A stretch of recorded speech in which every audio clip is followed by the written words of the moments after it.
"Get this filthy old woman out of here." Those words came out of the mouth of my only son, Nick, right after he slapped me 5 times. My daughter-in-law, Fiona, clapped her hands as if she were watching a play in a theater. I stood there trembling in my room, unable to believe what I had just lived through. 10 minutes later, the doorbell rang. When Nick opened the door and saw who was outside, he fell to his knees, crying and begging for my forgiveness. But it was already too late. My name is Carol Parker. I am 60 years old, and what I'm about to tell you changed my life forever. For decades, I believed that being a good mother meant giving everything without expecting anything in return. I believed that unconditional love was synonymous with absolute sacrifice. But that night on the cold floor of my own house, I understood that there is a huge difference between loving someone and allowing them to destroy you. It all started 3 months earlier when I decided to sell the farmhouse I had inherited from my parents. It was a beautiful piece of land on the outskirts of Austin with pecan trees and an old water well that my father had built with his own hands. The land did not produce like it used to, and I did not have the strength to maintain it. A developer offered me a considerable sum. It was not a fortune, but it was enough to live with dignity for the rest of my days. Nick was my only son. I raised him alone after his father abandoned us when he was 7 years old. I worked double shifts at an elementary school. I washed other people's clothes. I sold homemade pies on weekends. I did everything so he could study, so he could have what I never had. And he made it. He graduated as an engineer, got a good job, and married Fiona. I was proud, or at least I thought I was. When I told them about the sale of the farm, Nick smiled and hugged me. "That is great, Mom. You deserve it. You." Fiona smiled too, but there was something strange in her eyes. Something I did not know how to read at that moment. A week later, Nick came to visit me. He brought a bottle of bourbon and 2 glasses. "Let's make a toast to your new chapter, Mom." We drank together in the kitchen, and for an instant, I felt like I was getting my son back. That little boy who used to hug me tight when he had nightmares. That young man who cried in my arms the day his father left. Then between laughter and memories, Nick dropped the question. "Mom, have you thought about what you were going to do with the money from the farm?" "Well, put it in the bank, I suppose. Live quietly. Maybe travel a little." He nodded slowly. He filled my glass again. "And have you never thought about helping me?" The air became heavy. "Help you, Nick. You have a job. You have a house." "Yes, Mom. But Fiona and I have plans. We want to open a business, something big, and with your support, we could achieve it." He said it as if it were the most natural thing in the world, as if my money were also his. I felt a knot in my stomach, but I did not want to ruin the moment. "We will see, son." "Let me think about it."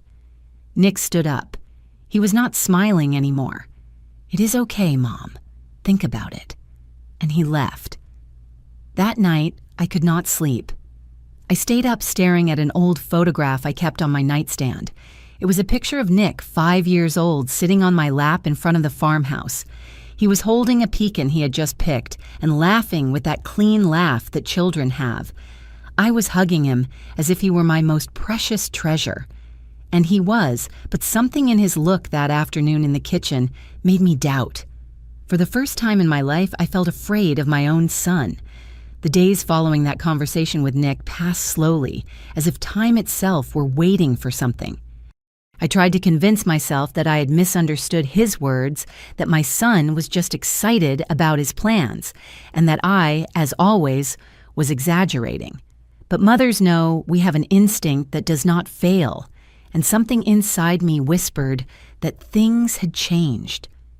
I decided to distract myself by cleaning the attic. I had not gone up there in years. Among dusty boxes and old clothes, I found a wooden trunk that my mother had given me when Nick was born. Inside were photo albums, letters, drawings he made in elementary school. I sat on the creaking wooden floor and opened the first album. There was my boy. Nick at 2 years old with his round cheeks and huge eyes.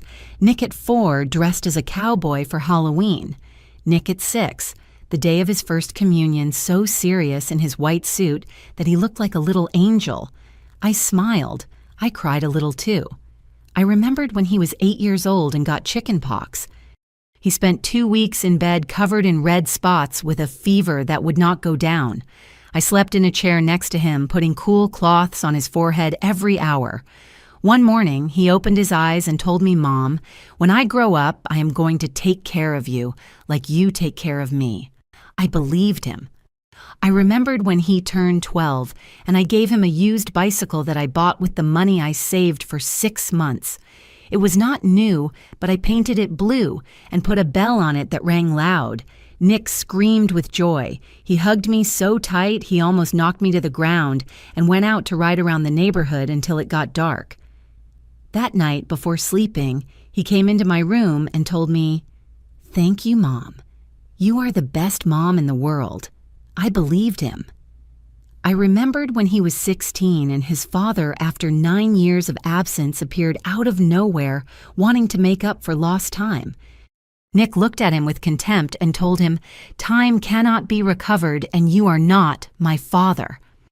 My mom has been my father and my mother all my life. That day, I felt that all the effort, all the exhaustion, all the sleepless nights had been worth it. I believed him. When Nick entered the university to study engineering, I worked 3 jobs. I taught at the elementary school in the morning, cleaned offices in the afternoon, and sold pies and lemonade on weekends at the market. My hands always smelled of dough and bleach. My knees hurt from going up and down stairs so much. But every time I saw my son with his books focused on his homework, every time he told me about his projects and his dreams, I felt that everything made sense. "Mom, someday, I'm going to give you a better life," he would tell me. "You are going to stop working so hard, I promise you." I believed him. The day he graduated, I cried like never before. I saw my son go up to the stage, with his cap and gown receive his degree, smile with that clean pride that is only felt when you have achieved something with effort.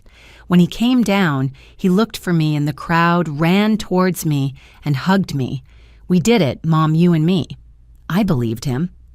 2 years later, he met Fiona at a work conference. She was an attractive woman with long hair and a loud laugh. She spoke with confidence, wore expensive clothes, always had perfect nails. She came from a family with money that was obvious, but Nick was in love, and I wanted him to be happy. The first time Fiona came to my house, she looked at everything with an expression I could not decipher.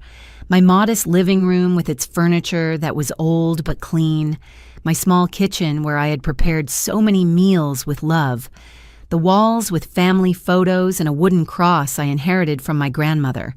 "How cozy," she said, with a smile that did not reach her eyes. Nick did not notice anything or did not want to notice. I prepared pot roast, mashed potatoes, green beans, homemade biscuits. I set the table with my embroidered tablecloth, the one I only used on special occasions. I served with pride. Fiona ate little, moving the food around on her plate. She took small sips of water. She checked her phone every 5 minutes. "Do you not like the pot roast, Fiona?" I asked her kindly. "It is different. I am just used to another type of food." Nick defended her immediately. "Fiona has a delicate stomach, Mom. Do not take it personally." I did not take it personally, but I kept that uncomfortable feeling somewhere inside me. The wedding was elegant, too. Elegant for my budget, but Fiona's parents paid for almost everything. I contributed what I could: the appetizers, the band, the favors. Nick thanked me, but Fiona barely looked at me when I handed her my contribution. "Thank you, Mrs. Parker," she said with a polite but cold smile, as if I were just any lady and not the mother of the man she was about to marry. On the wedding day, I wore a royal blue dress that I had specially made. It was not expensive, but I looked good. I sat in the front row, proud, emotional. When Nick walked to the altar, he looked for me and smiled. That smile told me, "You are here, Mom. This is thanks to you." I believed him.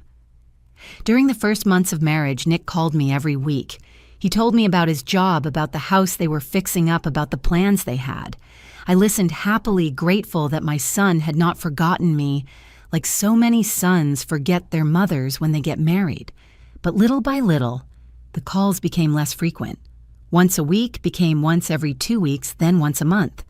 And when we talked, Nick sounded distracted, rushed. "Sorry, Mom, I have a lot of work. I will call you later." I did not complain. Children have their lives. It is natural. But I missed his voice. I missed his visits.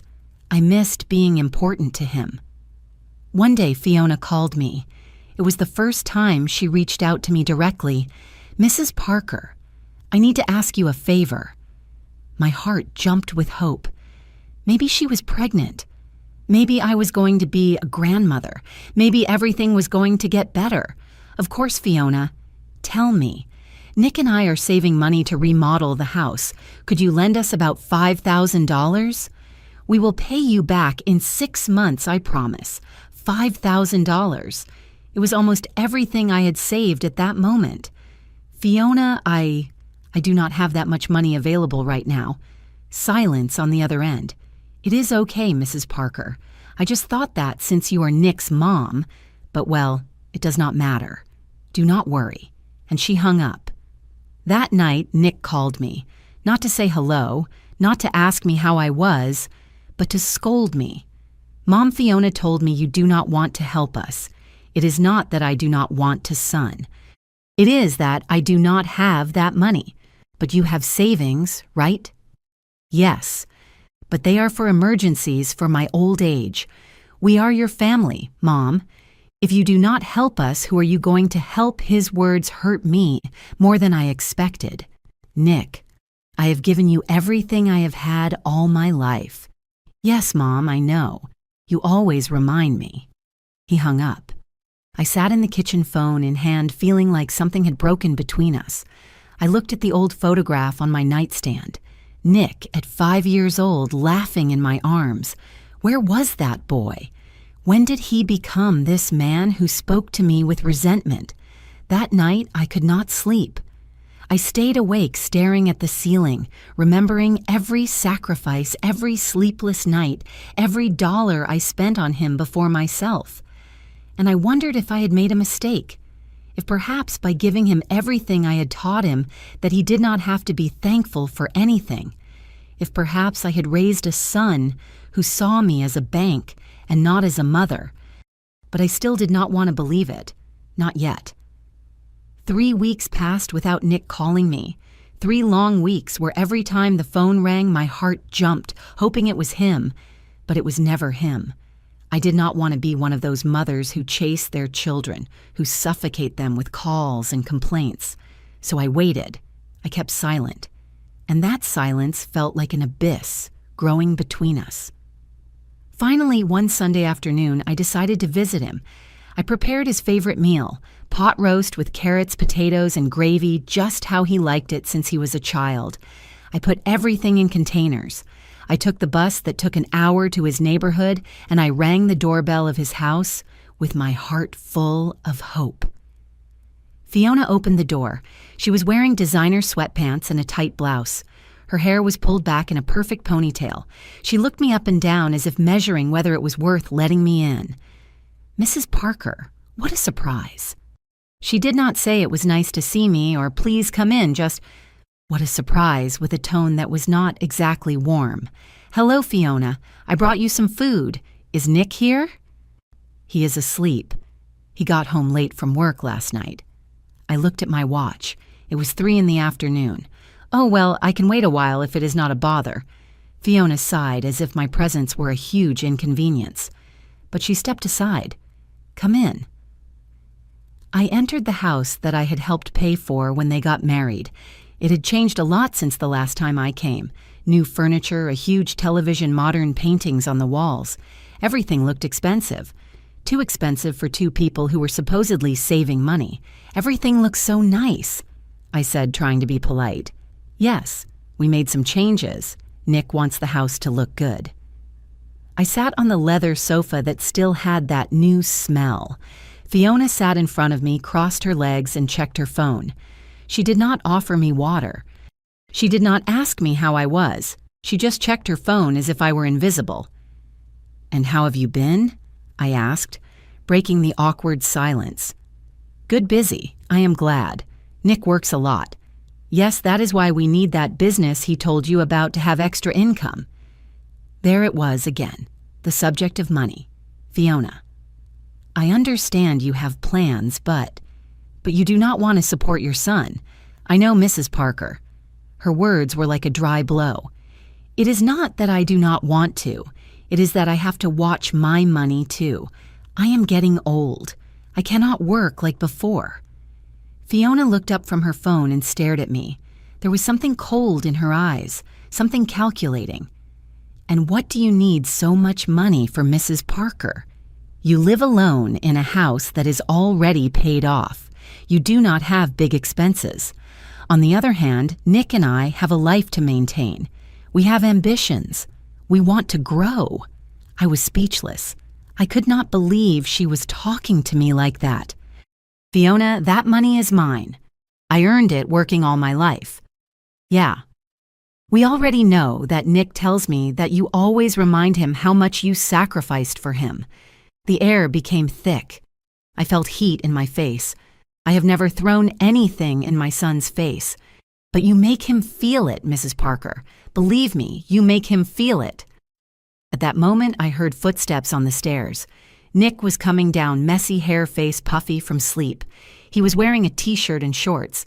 He looked at me in surprise. Mom, what are you doing here? I got up from the sofa with my legs trembling. I came to bring you food, son. Pot roast like you like. Nick looked at the containers on the table with an expression I could not decipher. It was not joy. It was not gratitude. It was something close to discomfort. Thanks, Mom, but we already ate. We ordered food from an app. Oh, well, you can save it for later. Silence.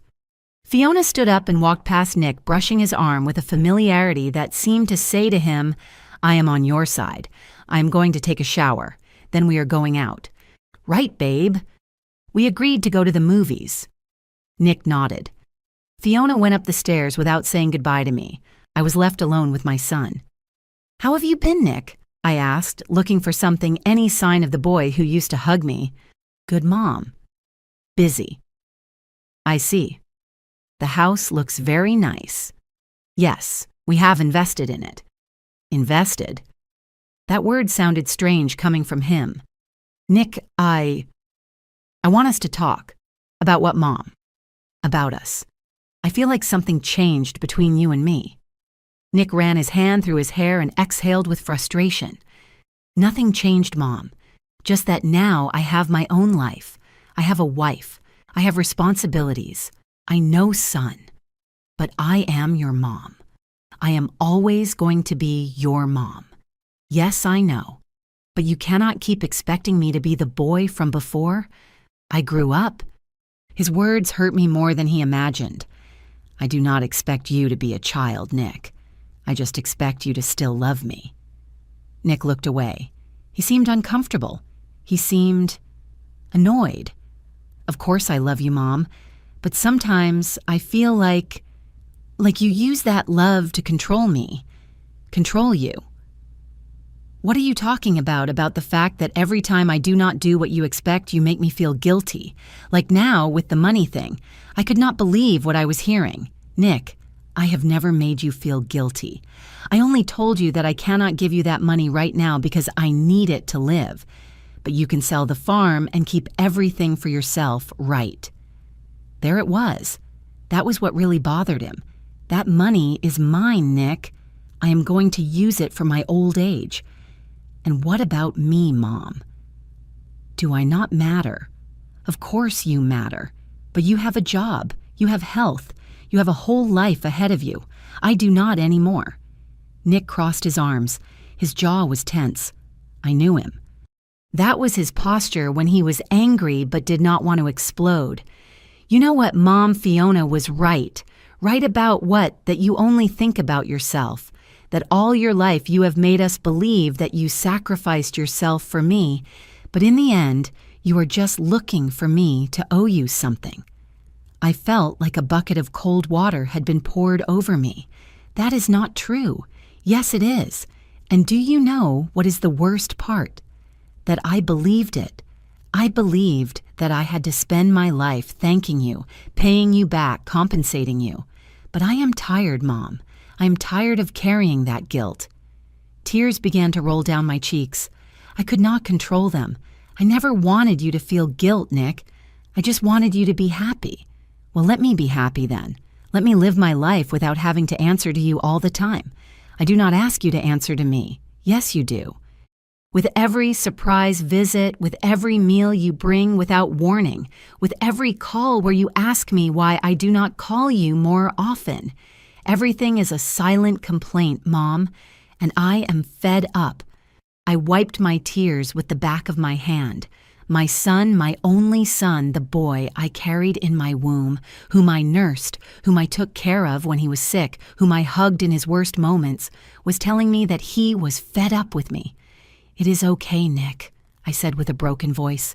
"I will not bother you again. Mom, it is not that. Yes, it is. I understand. You are right. You grew up. You have your life. And I have to accept it." I took my purse. I left the containers with food on the table. "Keep the food or give it to whoever you want. I am leaving." "Mom, wait." But I was already walking toward the door. I did not want him to see me cry anymore. I did not want to give him that satisfaction. I opened the door, and before leaving, I turned around one last time. "I just want you to know one thing, Nick. Everything I did out of love. I never expected anything in return. But now I see that maybe I was wrong. Maybe I gave you so much that I taught you not to value anything." I closed the door and walked to the bus stop with my heart broken in pieces. The way back was the longest of my life. I looked out the window, watching the streets pass by the houses, the families walking together, and I wondered at what moment everything had gone wrong. At what moment had my son stopped seeing me as his mom and started seeing me as an obstacle? When I got home, I sat in the dark living room. I did not turn on the light. I just stayed there in silence, feeling the weight of loneliness. I took the old photograph from my nightstand, Nick at 5 years old, smiling in my arms. "Where are you, my boy?" I whispered. "Where did you go?" That night, I realized something that hurt me more than all of Nick's words, that Fiona had not only won over my son, she had also changed the way he saw me. And the worst part is that he had let her. The following weeks were absolute silence. Nick did not call. Neither did I. It was as if we were both waiting for the other to take the first step, but neither of us did, until one day the phone rang. It was Nick, but he was not calling to apologize. He was calling to inform me that he had put the farm up for sale without consulting me, that he had already found a buyer, and that he expected me to do the right thing and share the money with him. "It is only fair, Mom. I am your only son. That money is mine too." I hung up without answering, and in that moment I knew that the fracture was no longer small. It was an abyss, and I no longer knew if I could cross it back. After that call, I sat by the phone for hours. Nick's words spun in my head like a broken record. "That money is mine too. It is only fair." Fair. What was fair about him deciding on my assets without consulting me? What was fair about me after working a whole life having to justify why I wanted to keep my own money? But I kept looking for excuses for him. I kept telling myself that maybe he was going through a difficult time, that maybe Fiona was pressuring him, that maybe if I were more understanding, more patient, everything would go back to normal. That is what mothers do, right? We look for reasons to forgive the unforgivable. Sometimes we trust too much in those we should not. You have also been disappointed by someone you loved. Tell me your story in the comments. I want to read it. 2 more weeks passed. I did not call Nick, but I did not stop thinking about him either. Every night before sleeping, I looked at that old photograph and wondered if I had been the one to blame for everything. If perhaps by protecting him so much, I had taught him that the world owed him something. If perhaps my sacrifices had created a monster instead of a grateful man. One afternoon while I was watering the plants on the patio, I heard someone knocking at the door. My heart jumped. "It is Nick," I thought. He came to apologize. I opened with a hopeful smile. It was Fiona alone. She was wearing dark sunglasses even though the day was cloudy, a tight black dress and high heels that made her look even more intimidating. She smelled of expensive perfume that filled my entryway immediately. "Mrs. Parker, can we talk?" She did not say, "Good morning," or "How are you?" She just walked in as if my house were hers too. "Sure, come in," I said, although something in my stomach turned. Fiona sat on my sofa, crossed her legs, and took off her glasses. Her eyes were perfectly made up. Everything about her screamed control power security. I sat in front of her, my hands wet from watering the plants, feeling small in my own house. "Do you want something to drink coffee lemonade?" "No, thanks."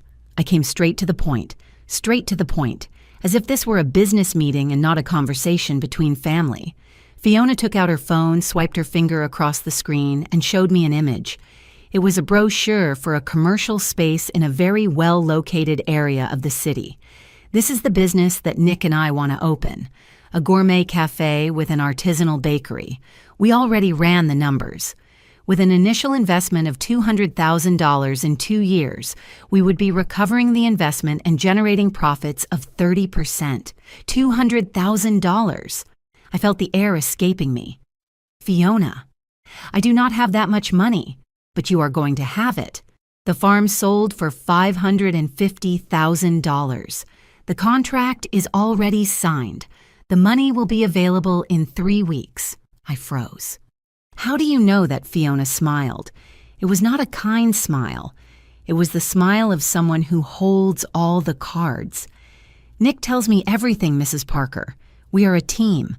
We do not have secrets. I felt a rage I did not know I could feel.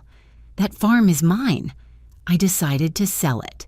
And I decide what to do with that money. Of course. Nobody says otherwise. We are just asking you to invest in your son's future. It is not an investment. It is a gift. Because if the business fails, I would lose everything. Fiona leaned forward, her eyes fixed on mine. The business is not going to fail, Mrs. Parker. Nick is very smart, and I have experience in administration. But we need that initial capital. And frankly, I do not understand why, you being his mother, do not want to support him. Because that money is for my old age, for my medical expenses, for emergencies. You are healthy. You are 60 years old. You still have many years ahead. What is the use of having money saved if you do not use it to help your only family? Fiona, understand that. No, Mrs. Parker. The one who has to understand is you. Her voice became harder. Nick is very hurt. He feels that you do not trust him, that after everything he has been as a son, you deny him this one opportunity to grow. I have never denied Nick anything, except this, the only thing he really needs. I stayed silent. I did not know what to say. Every word that came out of her mouth sounded reasonable, but something inside me screamed that this was not right. Fiona sighed as if she were dealing with a difficult person. Look, Mrs. Parker, I do not want to fight with you, but I need you to understand something. Nick is my husband, and my job is to protect him, support him, and make sure he gets what he deserves. If you do not want to be part of that, it is fine, but do not expect Nick to keep coming to visit you like before. It was a threat disguised as a civilized conversation, but a threat nonetheless. Are you telling me that if I do not give you the money, Nick is going to stop seeing me? I am not saying that. I am just saying that relationships are built on reciprocity. And if you only take but never give, that I only take. The rage exploded inside me. I gave my whole life to that boy. I worked until I destroyed my hands so he could study. I lived in a house that was falling apart while I paid his tuition. Fiona did not flinch. Yes, we already know that. Nick has told me all that, many times. And believe me, Mrs. Parker, sometimes I feel that you use those sacrifices as chains to keep him tied to a feeling of eternal guilt. Her words hit me like slaps. That is not true. No. Then prove. Prove that you trust him, that you support him unconditionally. that you were not only a mother when he was a child, but that you continue to be one now that he is an adult. I felt dizzy. Everything she said sounded logical, but at the same time, deeply wrong. And I did not know how to defend myself. I need to think about it, I said with a weak voice. Of course, take your time, but not too much because the space is not going to wait for us forever. There are other people interested. Fiona stood up, put on her dark glasses, and walked towards the door. Before leaving, she turned around. Oh, and Mrs. Parker Nick does not know I came. I prefer this to stay between us. I do not want him to think that his mother needs me to come convince her to help him. It would be humiliating for him. And she left. I stayed sitting in that living room feeling that something inside me had broken. I did not know if it was my dignity, my sanity, or simply the last hope of getting my son back. During the following days, I could not sleep well. I tossed and turned in bed, thinking about Fiona's words. Was she right? Was I a selfish mother for wanting to keep my money? Was I using my past sacrifices as emotional weapons? One morning at 3 a.m, I got up and took out all the papers from the sale of the farm. I spread them out on the kitchen table. $550,000. It was more money than I had ever had in my life. With that, I could live peacefully for the next 10-15 years. I could pay doctors if I got sick. I could travel a little. I could finally rest. But I could also give it to Nick. I could be the mother he needed me to be. I could prove to him that I loved him more than any money. And maybe that would make him be my son again. I picked up the phone. I dialed his number. It was 3:20 in the morning, but I did not care. Nick answered with a sleepy voice. Mom, what happened? Are you okay? I am fine, son. I just needed to hear your voice. Silence on the other end. Is something wrong, Nick? I have been thinking. About the business, about the money.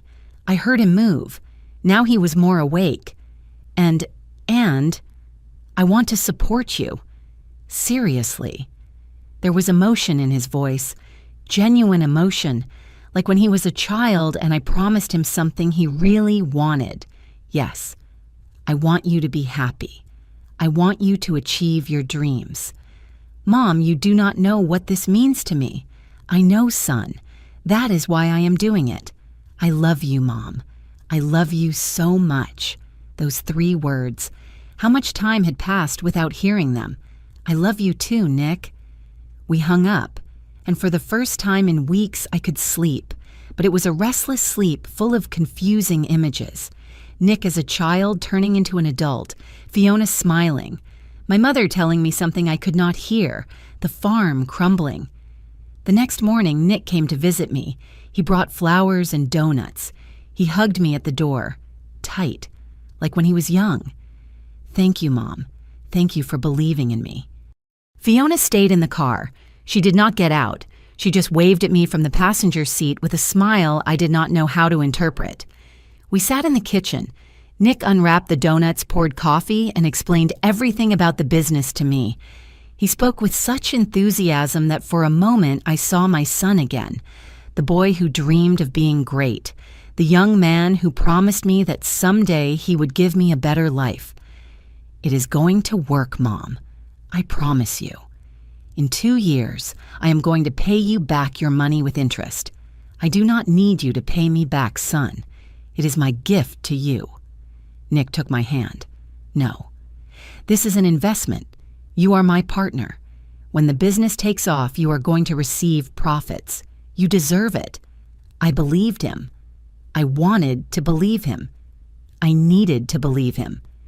2 weeks later, the money from the farm arrived in my account. $550,000. The numbers on the bank statement seemed unreal to me. I had never seen so much money together. Nick came that same day with papers from the notary, documents that said I was investing $400,000 in the business, that I was a partner with 30% participation. 30%. But I am putting up almost all the initial capital. Yes, Mom, but Fiona and I are going to manage the business work every day. Make it grow. You just put up the money. It is not the same. Something did not add up. But Nick looked at me with those eyes I had known since he was born, and I could not deny him anything. I signed. I transferred the money, and at that moment, without knowing it, I signed my own sentence. During the following month, Nick called me often. He told me about the progress of the space, the permits, the decoration, the suppliers. I listened happily, feeling that I had finally made the right decision. Until one day the calls became less frequent again and then stopped completely. When I tried to call him, it went to voicemail. When I wrote him messages, he answered with one-word answers. Busy talk later. 3 weeks passed without seeing him. I decided to go to the space. I wanted to see how everything was going. I wanted to feel part of that project that I had made possible. When I arrived, I found something I did not expect. The place was closed. There was a sign that said opening soon, but inside through the glass I could see that they had barely made minimal repairs. Some tables, a half-finished counter, nothing that justified an investment of $400,000. I knocked on the glass. Nobody answered. I called Nick. He did not answer. I wrote to him, "Son, I am at the shop. Is everything okay?" Half an hour later, he answered me. "Yes, Mom. We are just waiting for some final permits. Do not worry," but I did worry. That night, I could not sleep. Something was not right. I could feel it. The next morning, I decided to do something I never thought I would do: investigate. I went to the bank and asked for the history of the transfer I made. The money had been deposited into an account in the name of Nick and Fiona. Up to there, everything normal. But then I asked to speak with a financial advisor. I told him my situation. He suggested that I investigate the movements of that account, but I needed legal authorization for that. "Ma'am, if you are a partner in the business, you should have access to financial statements." "Have they given you any report?" "No. They had not given me anything." I returned home with a weight in my chest. I took out the papers I signed with the notary. I read them carefully this time, and then I saw it. In small print in a clause at the end, it said that I, as a partner, had the right to receive profits only after the initial investment and associated operating expenses were recovered, and that the administration of the business remained completely in the hands of Nicholas Parker and Fiona Gutierrez without the need for consultation or approval from other partners. In other words, I had put up the money, but I had no control over how it was used. I sat on the floor of my living room with the papers in my hands, and I cried. I did not cry out of sadness. I cried out of rage. Rage against myself for having been so naive, for having wanted to believe, for having put my mother's love above common sense. I picked up the phone and dialed Nick. This time I was going to demand answers. But what I did not know is that that call was going to trigger something much worse, something that was going to change me forever. Nick answered on the third ring. His voice sounded irritated. "What is it, Mom? I am in a meeting. I need to talk to you. It is urgent. I cannot right now. I will call you tonight. No, Nick. Now." I went to the shop.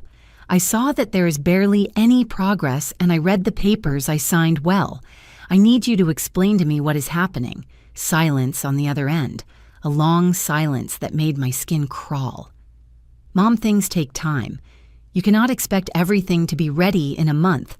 I do not expect that. But I do expect transparency. I am your partner.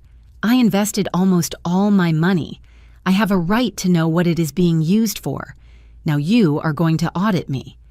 Now it turns out you do not trust me. It is not a lack of trust, Nick. It is common sense. You know what, Mom, Fiona was right.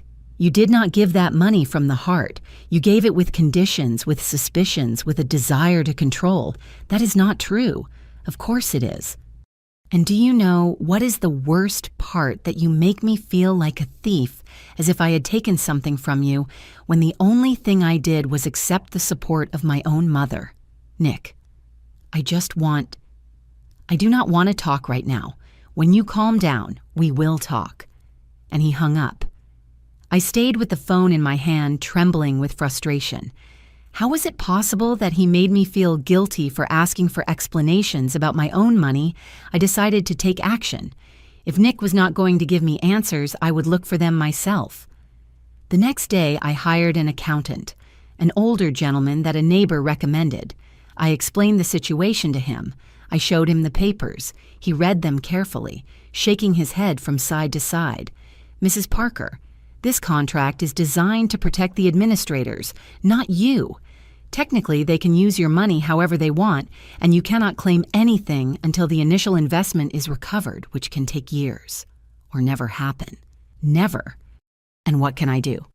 Legally, not much. You signed accepting those terms. The only thing you can do is request a detailed financial statement. They are obligated to provide it to you, and if you discover irregularities, you could sue. But that would take time and money. I left that office feeling like the world was crashing down on me. I had lost my money, and even worse, I had lost my son. During the following days, I tried to communicate with Nick several times. Calls, messages, emails, nothing. It was as if I no longer existed to him. Until one afternoon when I was returning from the market, I saw Nick's car parked in front of my house. My heart jumped with hope. He came to talk. He came to explain to me. I entered the house and found them both sitting in my living room, Nick and Fiona. She had a folder in her hands. He looked at me with a cold expression I had never seen on him. "Hello, Mom. You arrived at a good time. We need to talk. Of course, son. I want to talk to you too. Sit down." I sat in front of them with the market bag still in my hands. Fiona opened the folder and took out several papers. "Mrs. Parker, we brought you the financial statement you asked for. I asked for that, yes, through your accountant. Mr. Gutierrez, right?" I froze. How did they know about the accountant? Nick leaned forward with his elbows on his knees and his hands clasped. His look was hard. "Mom, are you investigating me?" "I am not investigating you. I just wanted to understand." "Understand what? If I am stealing from you? If I am a thief, I never said that. You do not need to say it. Your actions say it all." Fiona cleared her throat and put the papers on the coffee table. "Here is everything, Mrs. Parker, broken down. The $400,000 were distributed like this. $150,000 on the lease of the space, $50,000 on permits and licenses, $80,000 on equipment and furniture, $40,000 on remodeling, $30,000 on advertising, and $50,000 remained as working capital, $50,000 on advertising. But the place has not even opened. Digital advertising. Mrs. Parker, social media, brand positioning, all that is done before opening. Something did not add up. $50,000 on advertising for something that did not exist yet. And can I see the receipts for those expenses?" Fiona smiled with that smile I already knew, the smile that did not reach her eyes. "Of course, but you will have to request them formally through your lawyer following the procedure established by the contract. As a minority partner, you have the right to an annual review, not quarterly. Annual. But it has barely been a month." "Exactly. That is why we suggest you have patience." Nick got up from the sofa, walked to the window, and stood there, turning his back on me. "Mom, I cannot believe you have come to this, that you treat me as if I were a criminal." "Nick, I just want to protect the little I have left, the little you have left." He turned around with a flushed face.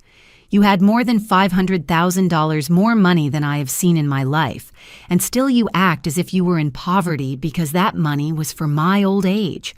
Your old age, always your old age.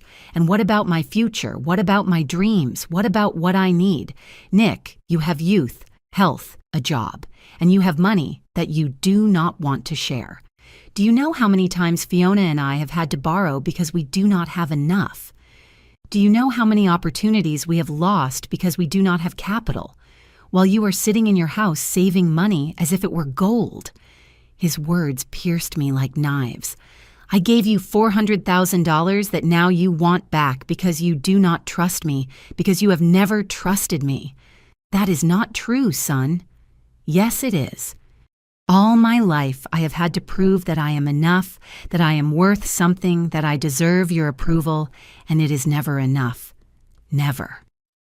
I got up from the sofa with my legs trembling. I have always been proud of you, Nick, always.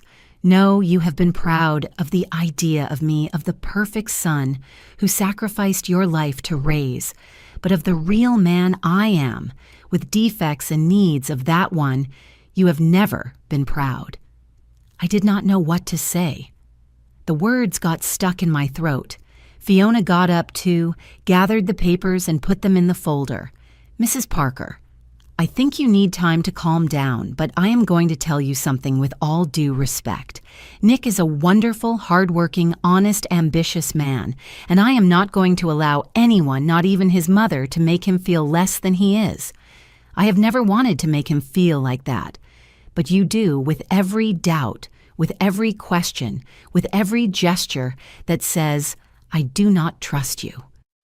Nick walked to the door. Fiona followed him. Son, wait. But he did not stop. He opened the door and left without turning back. Fiona stayed a moment in the doorway. She looked at me with an expression I could not decipher. Was it compassion? Was it triumph? Give him space, Mrs. Parker. Let him process all this. And when you are ready to treat him like the adult, he is not like the child he is no longer. Maybe you can fix things. And she closed the door. I stayed alone in that living room. The market bags were still on the floor. The milk had started to get warm. The bread had been crushed. But I did not move. I could not move. How had I reached this point? How had I gone from being the loving mother who sacrificed herself for her son to being the villain of this story? That night, I lay in my bed and stared at the ceiling for hours. I thought about every word Nick had said to me, about every accusation. Was he right? Had I treated him as if he were a thief? Had I made him feel that he was never enough? Or was he simply being manipulated by a woman who knew exactly what buttons to push? At 2 a.m, my phone rang. It was a message from an unknown number. Mrs. Parker, I am Patricia Fiona's sister. I need to speak with you. It is important. Can we meet tomorrow? My heart skipped a beat. Fiona's sister. Why would she want to talk to me? I answered. Yes. Where? At the Star Cafe at 10 a.m. Please do not tell my sister I contacted you. I could not sleep the rest of the night. My mind spun round and round. What would she want to tell me? Would it be a trap? Or would it be someone who would finally tell me the truth? At 9 a.m, I was already ready. I put on a simple dress, tied back my hair, and left for the cafe. I arrived 15 minutes early. I ordered a coffee that I did not drink. I just waited, hands sweating and heart beating fast. At 10 o'clock sharp, a woman of about 40 entered. She looked like Fiona, but her expression was different, softer, more human. She saw me and walked straight to my table. Mrs. Parker. Yes, Patricia. Yes, thank you for coming. She sat in front of me. She ordered a tea, and when the waitress left, she leaned forward and spoke to me in a low voice. Mrs. Parker, what I am about to tell you could change everything, but I need you to promise me that you are going to listen to me until the end before reacting. I promise. Patricia took a deep breath. My sister Fiona, she has a history that Nick does not know. The coffee churned in my stomach. What kind of history? 5 years ago, Fiona married an older man, a widowed businessman with quite a bit of money. They divorced 2 years later. He was left in ruin. She kept the house, the car, and a good part of his business. How manipulation. Documents signed during the marriage. Loans that were never paid back. Everything very legal but morally questionable. I felt a chill. And why are you telling me this? Because when I found out she married Nick, I tried to warn him, but Fiona threatened me. She told me that if I opened my mouth, she would destroy my reputation. She has resources, she knows people, she knows how to do damage. And why do you dare to speak now?" Patricia looked at me with eyes full of guilt, because yesterday I heard a conversation between her and her friend. They were talking about you, about the money you invested, and Mrs. Parker, they have no plans to open that business. The world stopped. What? The money is already spent, most of it paying personal debts on a new car for Fiona, on renovations for her house, all disguised as business expenses. It cannot be. Yes, it can. And the worst part is that Nick, he knows. Maybe at first he did not know, but now he does. And he is choosing to believe her instead of protecting you. I felt like I was running out of air. Do you have proof of this? Patricia took out her phone. She showed me photographs. Fiona's new car, a silver Mercedes-Benz Shiny. Purchase date 3 weeks ago. Price $80,000. They bought that car after you invested in the business. She also showed me photographs of the remodeling of their house. New floors, modern kitchen, expensive furniture. All this was paid for with your money. Mrs. Parker and my sister is telling you that it was spent on the shop. Tears began to roll down my cheeks, not of sadness, of rage. Why are you helping me? What do you gain from this? Patricia looked down. Because I have children and I could not live with myself if I allowed a mother to be scammed like this by her own son. Besides, Fiona has already done enough damage. It is time for someone to stop her. And what do you want me to do? Confront Nick, demand real proof, not fake papers, real invoices, bank statements, and if he refuses, then you will know that you have already lost him. I wiped my tears with a napkin. I already lost him, Patricia. I lost him a long time ago. Maybe there is still a part of him that can wake up, but he needs to see the truth, and he needs you to be strong. Patricia stood up. Mrs. Parker, if you need anything else, here is my number, but please do not mention that we spoke. Fiona can be dangerous when she feels threatened. And she left. I stayed alone in that cafe looking at the photographs on my phone that Patricia had sent me. The car, the house, the life of luxury that Nick and Fiona were living with my money, with the money from my parents' farm, with the money from my old age, with the money from my sacrifices. I left that cafe with something I had not felt in months: clarity. I was no longer confused. I no longer wondered if I was the guilty one. I no longer doubted my instinct. Now I knew the truth. And the truth had freed me from the weight of guilt, but it had also broken my heart into 1,000 pieces. That afternoon I made a decision. I was going to confront Nick not with tears or pleas, but with evidence, with facts, with the dignity of a mother who had been betrayed, but who was not going to let herself be destroyed. I dialed his number. This time he answered. "What do you want, Mom? I want you to come to my house. Now. We need to talk. I already told you I do not want to talk. Until what Nick come. Or I promise you that what I have to tell you, you are going to hear in front of a judge." Silence. I am on my way. I hung up, and I waited. I waited with the photographs on my phone, with the accountant's papers on the table, with the old photograph of Nick as a child in my hands. I was going to confront my son. I was going to demand the truth. And if he chose Fiona over me, then I was going to have to accept that the boy I raised no longer existed, that in his place was a stranger who had stolen from me more than money. He had stolen the illusion that a mother's love was enough to save a son. Nick arrived 40 minutes later. He entered my house without knocking, as if he still had the right to do so. Fiona came behind him with her arms crossed and that expression of annoyance that was already so familiar to me.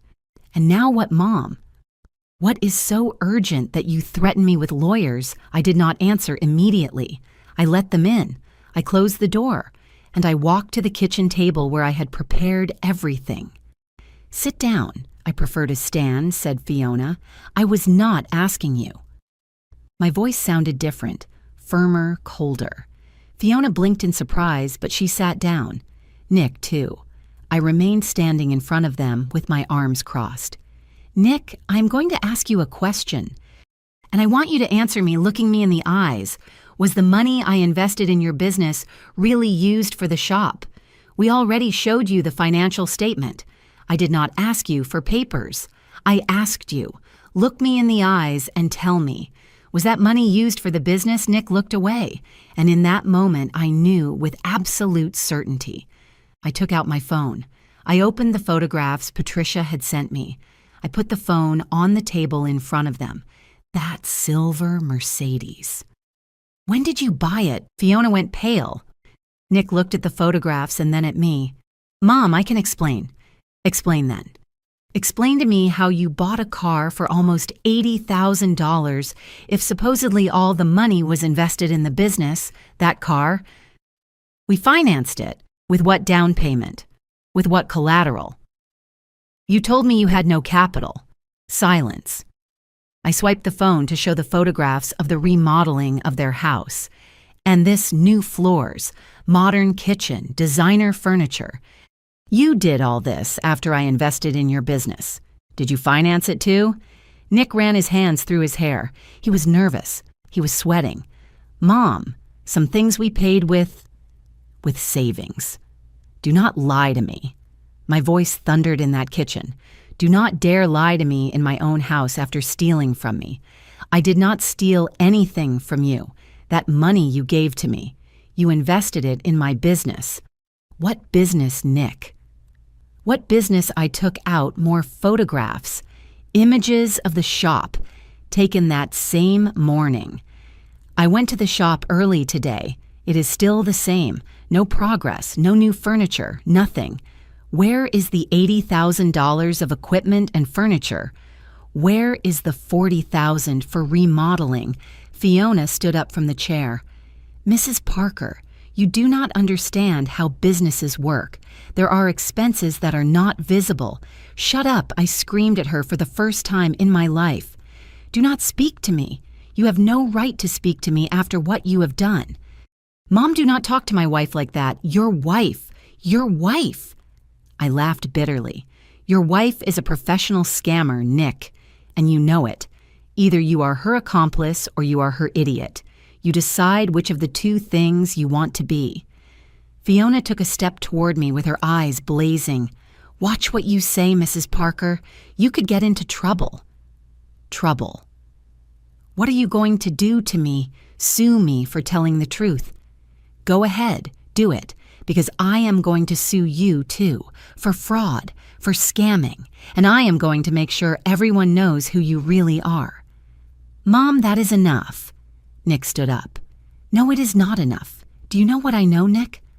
I know your wife has done this before with her first husband. She left him in ruin, and now she is doing the same to me, with you as an accomplice. Nick looked at me with an expression I could not decipher. Was it surprise or was it guilt? Because he knew it was true. That is a lie. Someone is lying to you. Who is lying to me? Nick, your Aunt Patricia. She was the one who told me. Your own sister-in-law had the decency to warn me before you took every last dollar. Fiona turned to Nick, furious. Your Aunt Patricia. That snake. She has always been jealous of me. She has always wanted to destroy me. Destroy you, you destroy yourself, Fiona, with your lies, with your greed. Fiona walked toward me. There was something dangerous in her eyes. Listen to me well, Mrs. Parker. You signed those papers voluntarily. Nobody forced you. And if you regret it now, that is your problem. But do not come accusing us of being thieves. I am not accusing you. I am stating facts. You are thieves. Nick took me by the arm.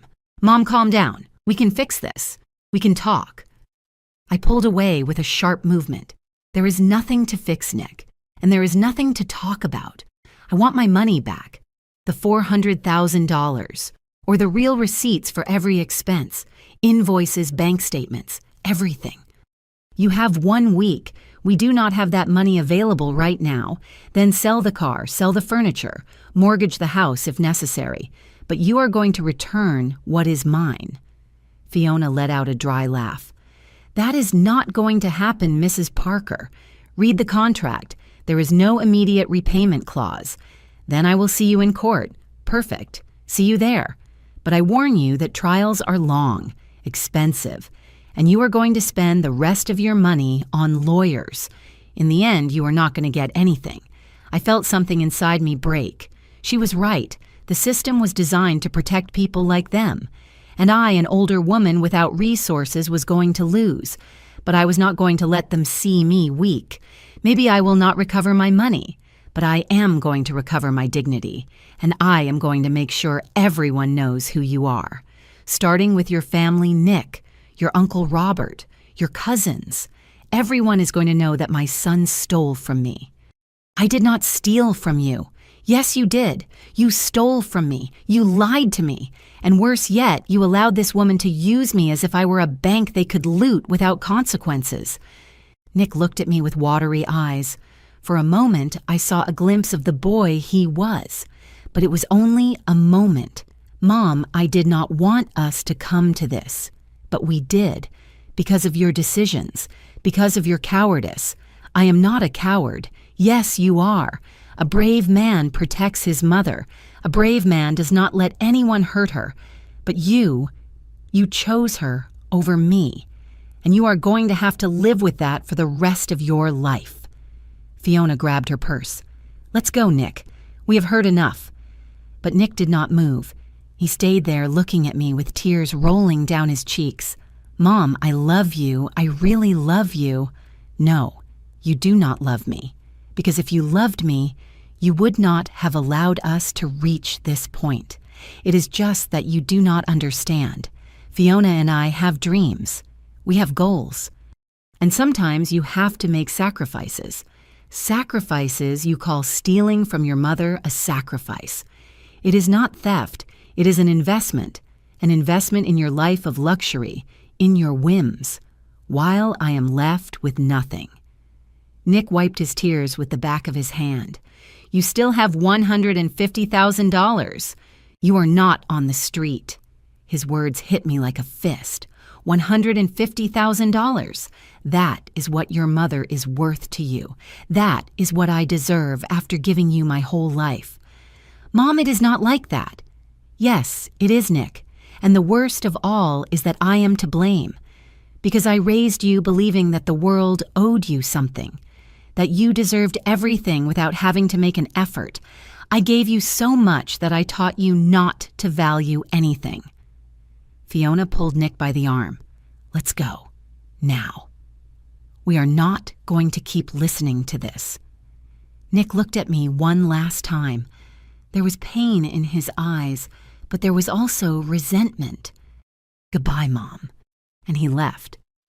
I stayed alone in that kitchen. The silence was deafening. I walked to the window and saw them get into the silver Mercedes. My Mercedes. The car I had paid for without knowing it. I watched them drive away. And in that moment, something inside me broke permanently. It was not my heart. That was already broken. It was the illusion, the hope, the faith that a mother's love could save everything. I sat on the kitchen floor and cried. I cried like I had never cried before. I cried for the boy I lost, for the man he became, for all the years I sacrificed, believing I was building something beautiful. I cried for my parents' farm, for that money that represented my only security, for my old age that would now be precarious. I cried for myself, for having been so naive, for having trusted blindly, for having put love above common sense. When I had no tears left, I got up from the floor. I washed my face in the sink. I looked at myself in the bathroom mirror, and I saw a different woman, a woman who had been betrayed, yes, but who was still standing. I took my phone. I dialed the accountant's number. Mr. Gutierrez, this is Carol Parker. I need you to recommend a lawyer, the best one you know. I am going to sue my son. That night, I took out all the documents, the business papers, the photographs, the text messages, everything, and I prepared my case.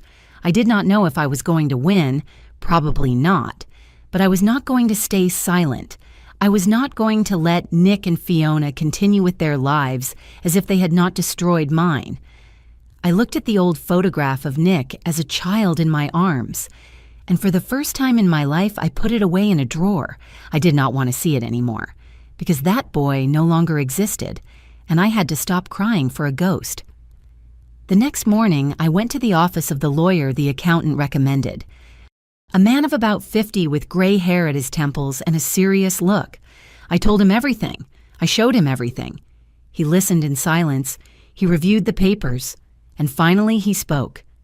"Mrs. Parker, legally, this is complicated. You signed a contract. They can claim that everything was voluntary, that there was no fraud because you knew what you were getting into. But I did not know they were going to use my money to buy a car and remodel their house." I know. But they are going to say that those were necessary expenses for the development of the business. They are going to invent justifications. And in a civil trial, the burden of proof is on you. So there is nothing I can do. The lawyer leaned back in his chair. "Yes, there is something. We can sue for fraudulent administration, demand a full audit. If we find serious irregularities, we could have a case. But I am going to be honest with you. This is going to take years, and it is going to cost you the rest of your money." "How much?" "To start, $50,000, and that is just the beginning. Between experts' notifications hearings, it could reach $100,000 or more, $100,000, almost everything I had left. And what are my chances of winning 30%, maybe 40% if we get lucky?" I stared at my hands. Hands that had worked a whole life, hands that had raised a son, hands that now trembled with rage and frustration. And if I do not sue, then they keep your money, and you keep $150,000 to live the rest of your life. I left that office without making an immediate decision. I walked through the streets for hours thinking, calculating, weighing. Was it worth spending everything I had left on a legal battle that I would probably lose? Or was it better to accept defeat, keep that money and try to rebuild my life with the little I had left? I arrived at a park. I sat on a bench, and I watched the families walking. Mothers with their children, fathers carrying babies, grandmothers laughing with their grandchildren. And I felt a stab of pain so deep that it almost doubled me over. I was never going to have that. I was never going to have Nick back. I was never going to know my grandchildren if I ever had them. I was never going to feel my son's hug again, because my son was no longer my son. He was a stranger who had stolen from me more than money. He had stolen the illusion that my life had been worth it. When I got home that afternoon, I had made a decision. I was not going to sue. I was not going to spend my last money on lawyers and trials that would only bring me more pain. I was going to keep those $150,000. I was going to live with the minimum. I was going to watch every dollar as if it were gold. And above all, I was going to cut all contact with Nick. No more calls, no more messages, no more hopes of reconciliation. He had made his choice, and I had to make mine. The choice to survive. The choice to protect the little I had left. The choice to recover my dignity, even if it was at the cost of my heart. That night before sleeping, I wrote a letter that I would never send, but that I needed to write. "Nick, I do not know at what moment I lost you. Maybe it was when you met Fiona. Maybe it was long before when I taught you that you could have everything without giving anything. Maybe it was me who created this stranger you became. I am not going to chase you anymore. I am not going to beg you anymore. I am not going to wait for you to wake up one day and realize what you did. I let you go with your Mercedes and your expensive furniture, with your lies and your greed, with the woman who uses you and you let her. I let you go because I can no longer carry the weight of loving you more than you love me. But I want you to know something. When I am no longer here, when I grow old and get sick and die alone, because I spent on you the years I should have saved for myself, I want you to remember this letter. And I want you to understand that I did not die poor because of bad luck. I died poor because I loved my son more than he deserved. Your mother." I put the letter in the drawer next to the old photograph and tried to sleep. But that night, sleep did not come easily because I knew the worst was yet to come. 3 weeks of absolute silence passed. 3 weeks where my phone did not ring, where I did not receive even a message, where Nick's absence became so big that it filled every corner of my house. I did not seek contact either. I had promised to let him go, and I was keeping that promise. Although every night it was hard for me to breathe from the pain I kept, the $150,000 I had left in a savings account. I calculated how much I could spend a month so that it would last me as long as possible. $1,500. That was my budget. With that, I had to cover food, utilities, medicine, everything. It was living like when Nick was a child, again counting every dollar, denying myself basic things, surviving instead of living. But at least it was my decision. I was no longer giving my money away to someone who did not value it. One afternoon, while I was returning from the market with my 2 bags of the cheapest things I found, I saw the silver Mercedes parked in front of my house. My heart raced. Nick had come. I quickened my pace. Maybe he had reconsidered. Maybe he came to apologize. Maybe... When I reached the door, I found it ajar. That was not right. I always locked it. I pushed the door slowly with my heart beating in my ears, and what I saw froze my blood. Nick and Fiona were inside my house. They had not asked for my permission. They had not knocked. They had simply entered as if it were their right. Nick was in the living room going through papers on my desk. Fiona was going up the stairs toward my bedroom. "What are you doing here?" My voice sounded higher pitched than I wanted. "How did you get in?" Nick turned around. There was no guilt on his face, only determination. "I have a key, Mom. Did you forget already that key is for emergencies, not for you to enter my house without permission?" Fiona came down the stairs with something in her hands. It was my bank book, the one I kept in my nightstand. "What are you doing with that?" "Give it back to me." I ran toward her, but Nick stepped in the way. "Mom, calm down. We just want to talk. You entered my house without permission and you are going through my things. We need to know how much money you have left to know if you can invest more in the business." I could not believe what I was hearing. Invest more. "Are you crazy? I already lost $400,000 with you." Fiona opened the book and read the balance. $148,000. It is not much, but it could help. Give me that. I tried to snatch it from her, but she held it up out of my reach. "Mrs. Parker, be reasonable. The business needs more capital. If you invest this, we could open in 2 months and start generating profits. You would recover your investment." "No. That money is all I have left to live." Nick grabbed me by the shoulders. His grip was firm, too firm. "Mom, think about it carefully. What are you going to do with $150,000? It is not enough for anything. On the other hand, if you invest in us, we could multiply that money. Let me go." I broke free from his grip with a sharp movement. My heart was beating uncontrollably. For the first time in my life, I was afraid of my own son. "Get out of my house, now." "We are not leaving until we talk about this calmly," said Fiona, sitting on my sofa as if she were the owner. "This is my house and I'm telling you to leave." Nick locked the front door. The sound of the latch made my skin crawl. "Mom, you are going to listen to us. Enough with your drama." My drama. You are the ones who entered my house without permission. It is just that we do not know how to talk to you anymore. Every time we try to have a normal conversation, you get hysterical. I am not hysterical. I am defending the little I have left. Fiona sighed as if she were dealing with a spoiled child. "Mrs. Parker, look at yourself. You live alone in this old house. You have no friends, you have no family that visits you. Nick and I are the only thing you have. Do you really want to kick us out of your life for money?" Her words hit me in a vulnerable place because she was right about something. I was alone, very alone. I am not kicking you out for money. I am kicking you out because you lied to me, because you stole from me. Nobody stole anything from you, said Nick, getting closer.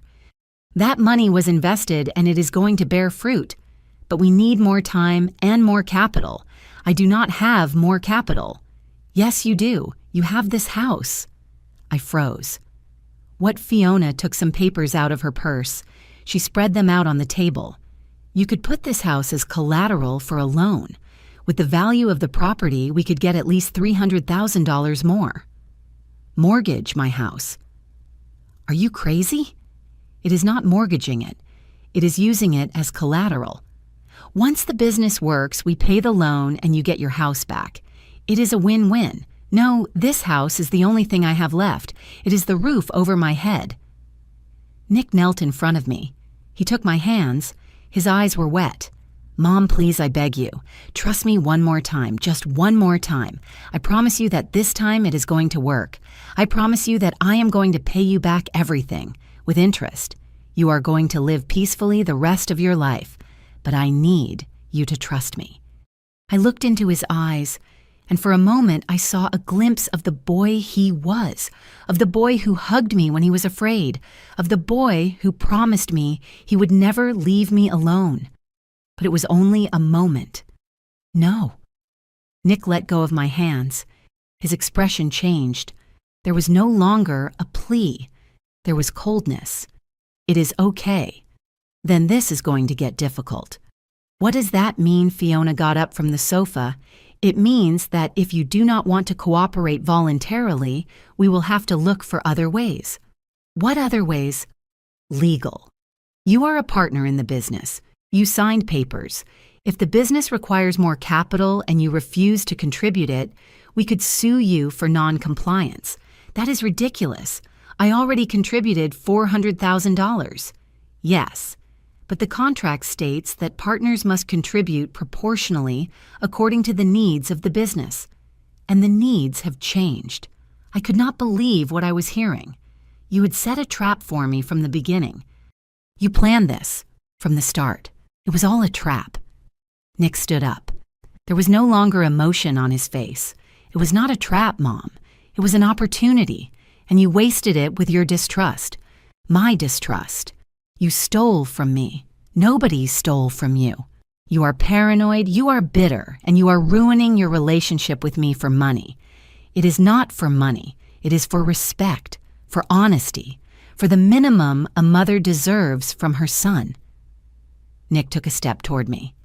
There was something dark in his eyes, something I had never seen. Do you know what you deserve, Mom? You deserve to be alone, because that is what you have done all your life. Suffocate me with your love.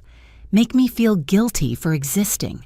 Charge me for every sacrifice as if they were debts I can never pay. That is not true. Yes, it is. All my life I have carried the weight of your expectations, of your martyrdom, of your I sacrificed myself for you. I am tired. I want to be free. Free to rob me. It is not theft. It is justice. It is collecting what you owe me for having used me as your life purpose for 30 years. His words pierced me like burning knives. I never used you. Of course you did. You used me to feel important, to feel necessary. And now that I grew up and I do not need you anymore, you do not know what to do with your life. That is why you cling to the money, because it is the only thing you have left. Tears started rolling down my cheeks, not of sadness, of rage. You are right about one thing, Nick. I do not need you anymore. But you still need my money, and that says everything there is to know about who is the parasite here. Nick raised his hand, and for a second I thought he was going to hit me. Fiona stopped him. No, not here. That is what she wants, for you to hit her so she can report you. Nick lowered his hand, but in his eyes I saw something worse than violence. I saw hate. Give me the money, Mom. Now. No. Give me the damn money. No. Nick walked to my desk. He started opening drawers, taking out papers, looking for something. "Leave my things alone." I ran toward him, but Fiona blocked my path. "Stay still, Mrs. Parker. This is going to be resolved one way or another." Nick found my checkbook. He took it.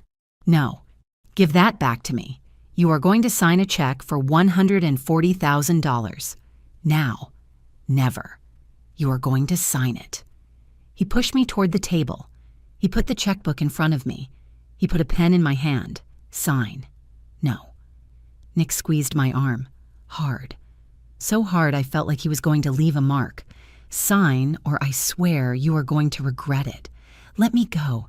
You are hurting me. Sign." I still wonder if I did the right thing. And you? What would you have done in my place?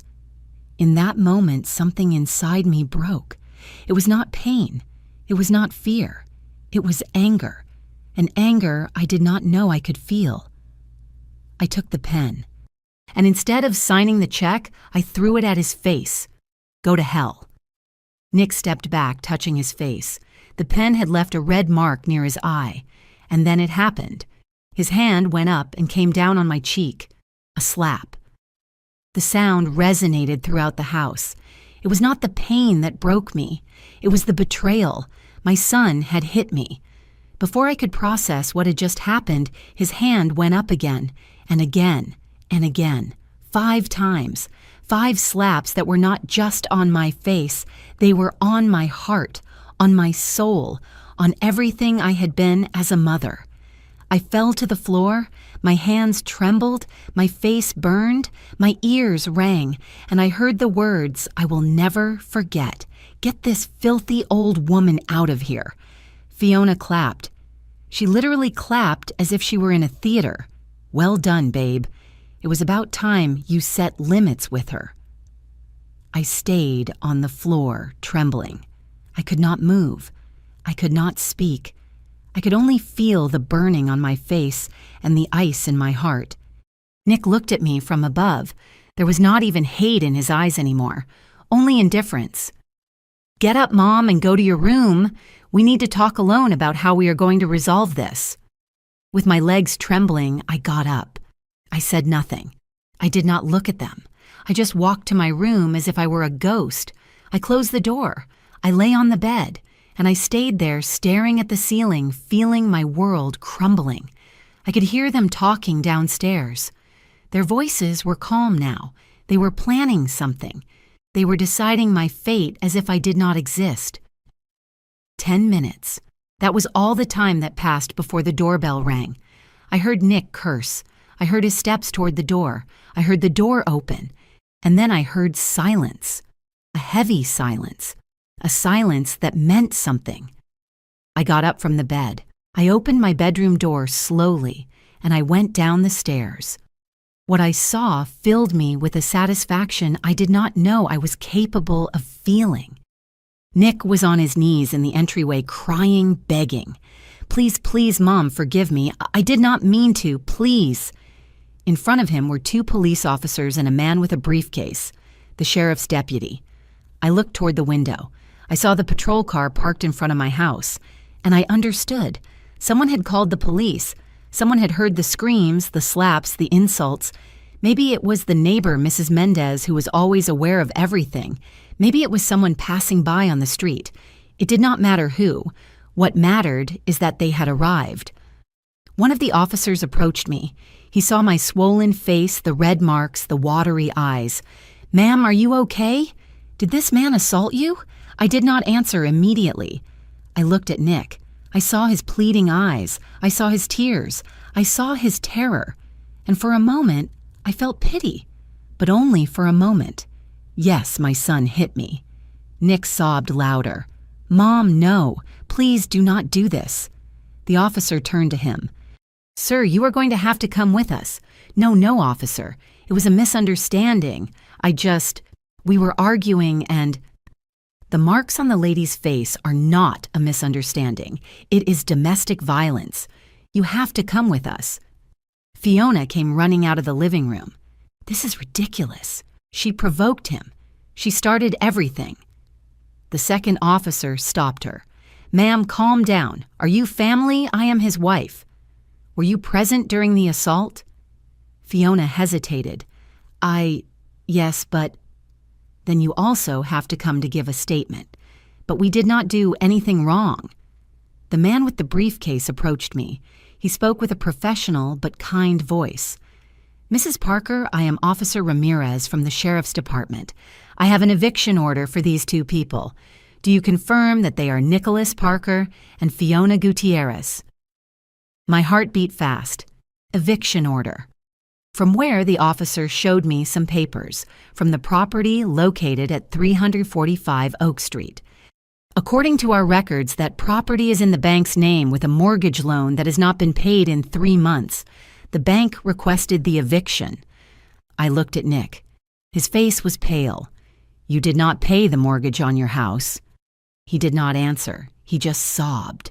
The officer continued. You have 4 hours to vacate the property.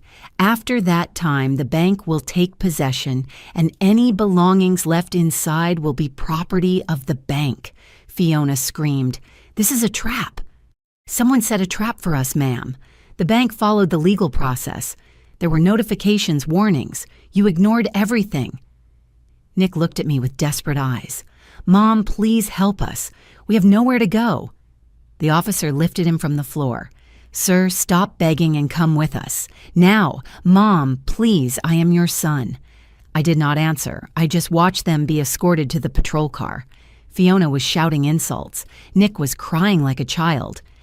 The neighbors had come out to see the show, and I stood there in the entryway of my house watching my son be taken away by the police. I should have felt pain. I should have felt guilt. I should have felt something. But the only thing I felt was peace. A strange, disturbing peace, but peace nonetheless. The officer stayed with me a moment. Ma'am, do you need medical attention? We should document those injuries. Yes, thank you. He called an ambulance. He took photographs of my face. He made me sign some papers. Mrs. Parker, with this evidence, your son could face charges for family violence. Do you wish to proceed with a formal complaint? I looked toward the patrol car. Nick looked at me from the window with a destroyed face, and I asked myself a question I never thought I would ask myself. How far does a mother's love go? The ambulance arrived 20 minutes later. The paramedics checked my face. They took my vital signs. They asked me if I wanted to go to the hospital. I told them no. I just needed them to document the injuries. They took photographs from various angles. The red marks were already turning into bruises. My left cheek was swollen. I had a small cut on my lip that I had not noticed until the paramedic cleaned it with alcohol. Ma'am, these injuries are consistent with physical aggression. You should file a formal complaint. I will think about it. When they left, I stayed alone in my house. Mrs. Mendez, my neighbor, knocked on the door. Carol, are you okay? I saw everything. It was horrible. I was the one who called the police. I hope I did not cause you trouble. I hugged her, and for the first time in a long time, I felt that someone was taking care of me. You did not cause me trouble, Lupita. You saved me. That boy, your son. I never thought he was capable of something like that. I always saw him as so polite, so proper. I did not think so either. But people change. Or maybe we never really knew them. Lupita made me chamomile tea. We sat in my living room, and for the first time in months, I spoke. I told her everything. The money, the lies, the manipulation, everything. She listened without interrupting, and when I finished, she took my hand. Carol, you are not to blame. You did what any mother would do, trust her son. But he made decisions. He chose this path, and now he has to face the consequences. And what if it was me who raised him like that? What if it was me who taught him that he could have everything without giving anything maybe? But he is an adult. He is 30 years old. You can no longer carry his mistakes as if they were yours. Lupita stayed with me until it got dark. When she left, I locked the door and put on the safety latch. I sat on the sofa, and for the first time since all this started, I breathed deeply. My son had hit me. My son had stolen from me. My son had chosen money over me. But I was still alive. I was still standing. And I still had a little dignity left. That night, I made a decision. I was not going to report Nick for domestic violence. Not because I forgave him, but because I did not want to give him the power to keep occupying my thoughts, my time, my energy. He had already taken enough from me. I was not going to give him more, but I was going to do something I should have done years ago. The next day, I went to a notary. I asked to change my will. The notary was the same one who had drafted the business contract. When he saw my face with the bruises still visible, he asked nothing. He just nodded. "What do you wish to change, Mrs. Parker, everything?" "I want to completely disinherit my son, Nicholas Parker. And I want everything I have, this house, the money I have left, everything to pass to my sister Carmen." The notary wrote in silence. "Are you sure of this decision completely?" "I understand.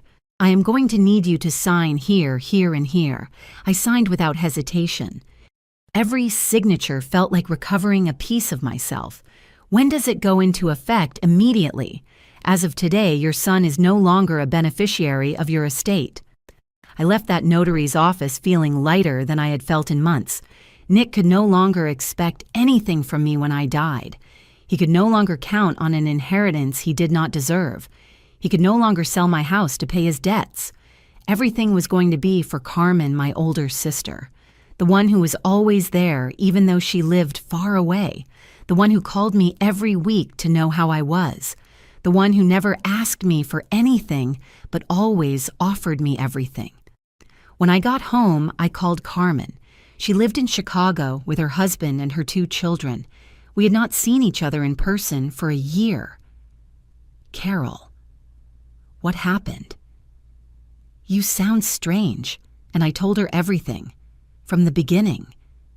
Carmen cried. She got angry. She cursed Nick with words I had never heard from her. "Why didn't you tell me anything before I would have gone?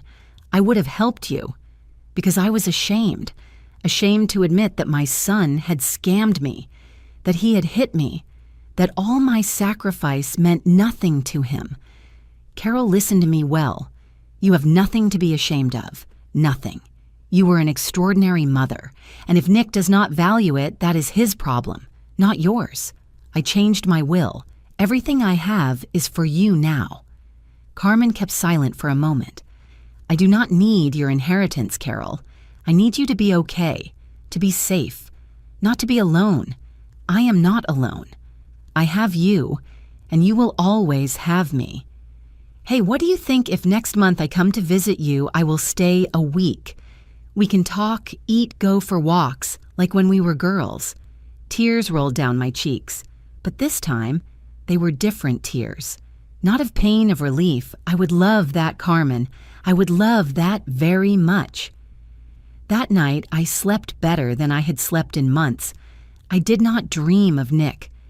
I did not dream of the lost money. I did not dream of anything. I just rested. The next morning, I received a text message from an unknown number. "Mom, it is me. I am using a friend's phone. Please answer me. I need to talk to you. It is urgent." I did not answer. 10 minutes later, another message. "Mom, we got evicted. We have nowhere to sleep. Fiona is desperate. Please help us, just for a few days until we find something." I deleted the message. Throughout the day, more messages arrived. More pleas, more promises. "I am going to change, Mom, I swear. Fiona and I are going to separate. I already understood that she was the problem. Please do not abandon me. You are my mom. Moms do not abandon their children." That last message hurt me because he was right about something. Mothers do not abandon their children, but children do abandon their mothers, and they do it without thinking twice. In the afternoon, someone knocked on the door. I looked through the window. It was Nick. He was alone without Fiona. He was wearing the same clothes from 2 days ago. He looked disheveled, tired, defeated. He knocked several times. "Mom, I know you are there. Please open up. I just want to talk." I did not open. "Mom, please forgive me. Forgive me for everything. I was an idiot, a horrible son, but I need you. I have no one else.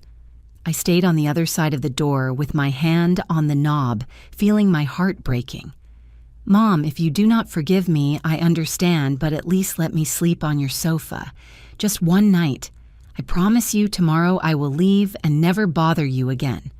I closed my eyes, I took a deep breath, and I did not open. Mom. Mom, please, it is getting cold. I do not have money for a hotel.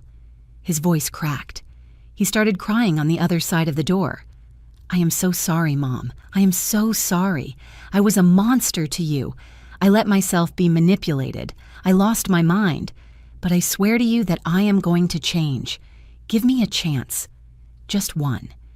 Every word was a knife in my chest, but I did not open, because I knew that if I opened that door, everything would start again.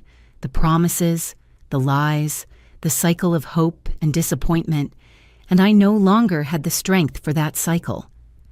Nick stayed there for almost an hour, knocking, begging, crying, until finally he gave up.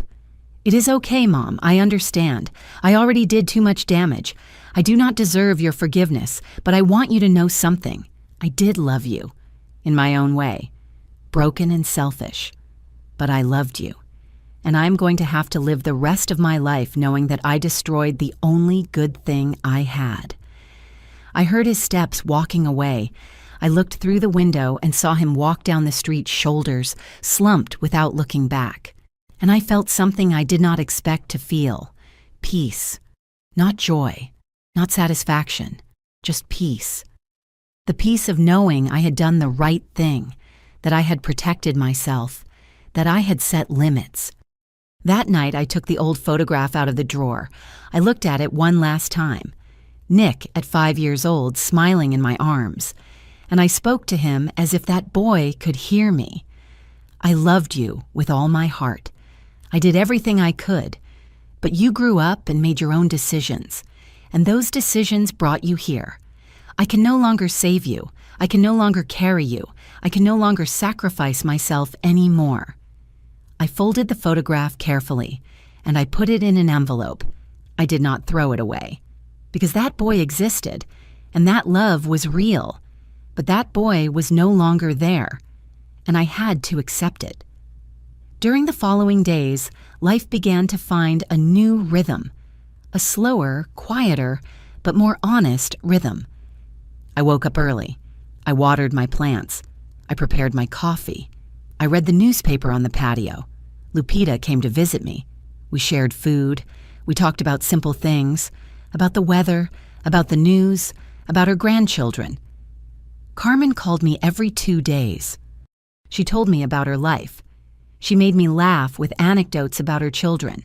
And slowly, very slowly, I began to remember who I was before being Nick's mom. I was Carol, a woman who had worked hard, who had loved deeply, who had made mistakes, but who had done the best she could. A woman who deserved peace, who deserved respect, who deserved to live without guilt. 2 weeks later, I received a call from the lawyer I had consulted weeks ago. Mrs. Parker, I have news. Your son filed a lawsuit against you for abandonment of a family member in a state of need. My heart stopped. What does that mean? It means he alleges that you have a legal obligation to support him because he has no resources. It is a desperate strategy, and it will very likely not prosper.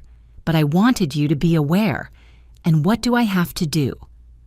Nothing for now. I am going to answer the lawsuit.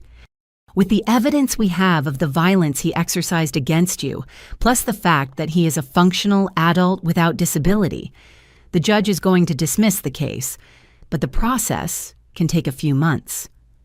I hung up feeling a mixture of emotions. Nick had not only hit and robbed me, now he wanted to use the legal system to continue extorting me. But it did not surprise me anymore. It did not hurt like before.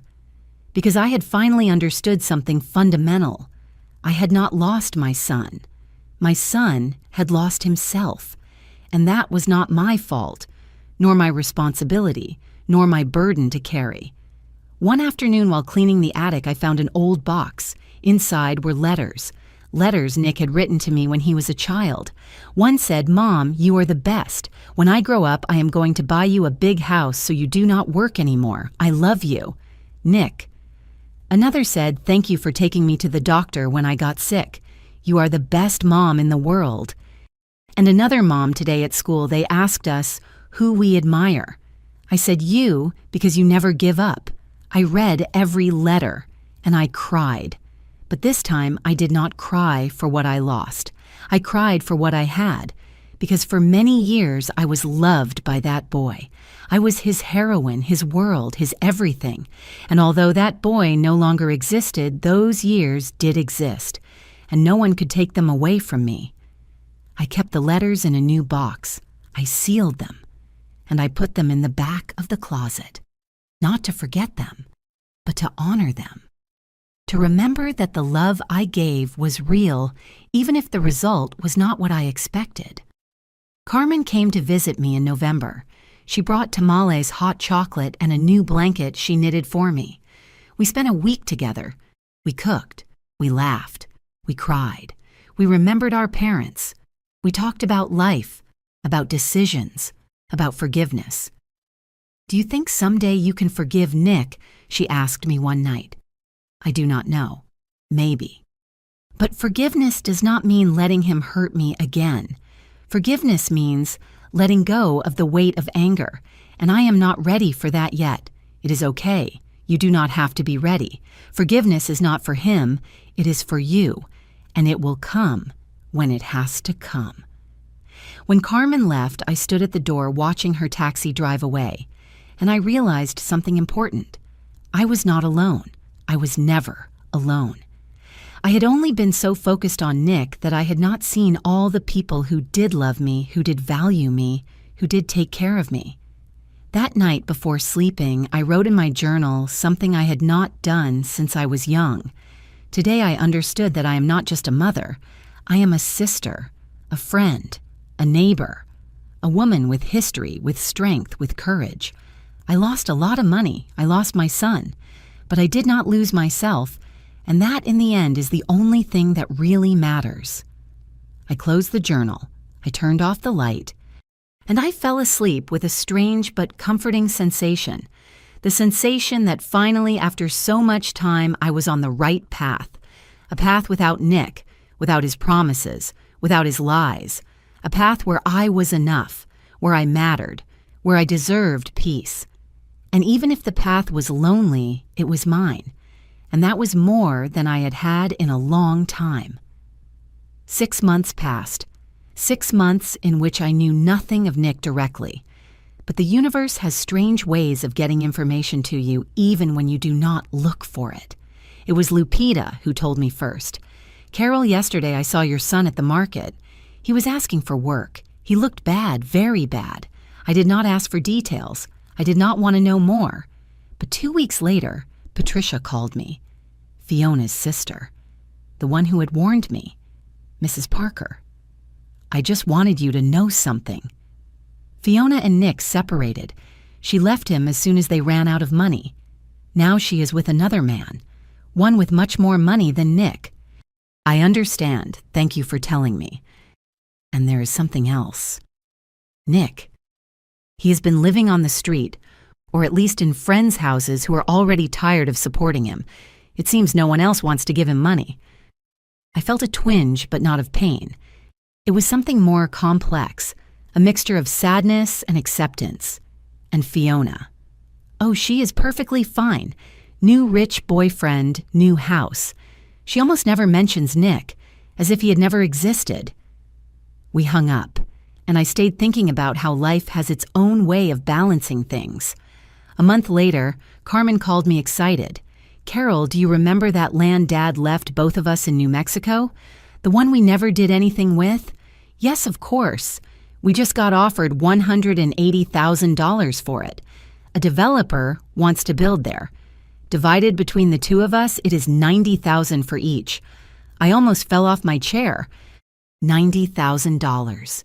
Yes, isn't it incredible Dad continues to take care of us from heaven? I cried.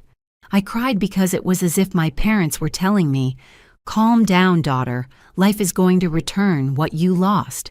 It was not the $400,000 that Nick stole from me, but it was enough to breathe, to have a cushion, to feel a little safer. I signed the papers.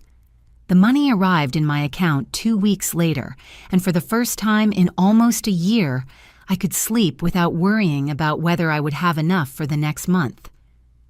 In May, just when the jacarandas were blooming on my street, I received an unexpected visit. It was Robert, Nick's uncle, my second cousin, a good man who had always been like a brother to me. "Carol, I come to ask for your forgiveness." "Forgiveness for what?" "Because Nick came to see me 3 months ago. He asked me for money. He told me a whole story about how you had abandoned him, how you were a cruel mother who had left him on the street, and I believed him. I lent him $20,000. My heart sank. "Robert, wait, let me finish. I lent him the money on the condition that he pay me back in 2 months. 3 passed. He never paid. When I went to look for him, I found out the whole truth about how he had stolen from you, how he had hit you, how he had spent your money on luxuries with that woman. And now I know I was an idiot for believing him, and I came to tell you that I am never going to give him another dollar, and that if you ever need anything, whatever it is, I am here for you."